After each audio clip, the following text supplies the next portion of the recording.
Suatu ketika saya dan teman saya berjalan menuju kampung sebelah. Ini cerita ya, waktu 2012 yang lalu, ketika saya ke kampung sebelah untuk mengadakan penghiburan orang mati. Sesudahnya kami selesai ibadah, ternyata teman saya dia tinggalin saya di tempat penghiburan tersebut. Waktu itu sekitar jam 1 malam. Saya jalan kaki waktu itu karena pada waktu itu namanya kampung kurang kendaraan. Tiba-tiba tengah jalan yang sangat gelap, di situ ada pohon besar. Di situ saya melihat sesosok bayi yang tengah menarik ari-arinya ketika berjalan. Bayi yang menarik ari-arinya ketika jalan. Di situ saya sangat merinding, ketakutan.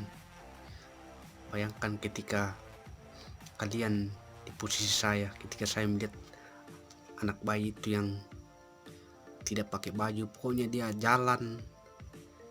Ketika saya melihat dari jarak jauh, belakang bayi itu kosong, baru dia menarik ari-arinya. Merinding banget. Tapi ketika saya kedip satu kali, dia hilang. Di situ saya berdoa, semoga saya boleh tiba di rumah dengan selamat. Mungkin saya berjalan terberit karena saya senggeng ketakutannya melihat sesosok mayat atau hantu tersebut. Entah terpikiran atau bagaimana, tapi itu nyata betul saya lihat di depan mata saya. Sampai di rumah saya ceritakan kepada orang tua, nenek. Dia bertanya, kenapa mukamu pucat?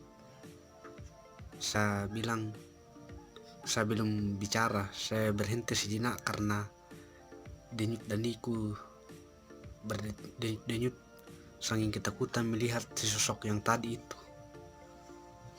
Saya takut sekali. Saya cerita, saya baru habis melihat di tengah jalan waktu pulang tadi sesosok bayi yang tengah menarik ari-arinya.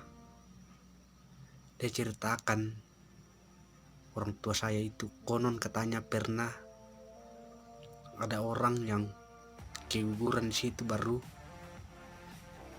bayinya dia kuburkan saya di situ tanpa memakai peti, tanpa memakai selai baju,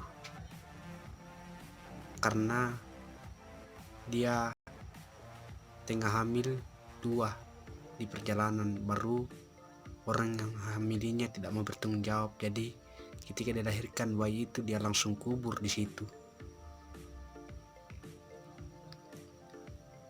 Jadi sering gentayangan bayi tersebut sampai sekarang masih menjelma, menakut-nakuti orang yang lewat di jalan tersebut. Pokoknya saya saking takutku, saya takut sekali melihat bayi itu. Bayangkan kalau kalian ada di posisi saya. Semoga kalian tidak merasakan apa yang saya rasakan. Sekian, jangan lupa like dan komen sehingga saya semangat ceritakan tentang kisah horor yang saya dapatkan ketika saya di kampung halaman.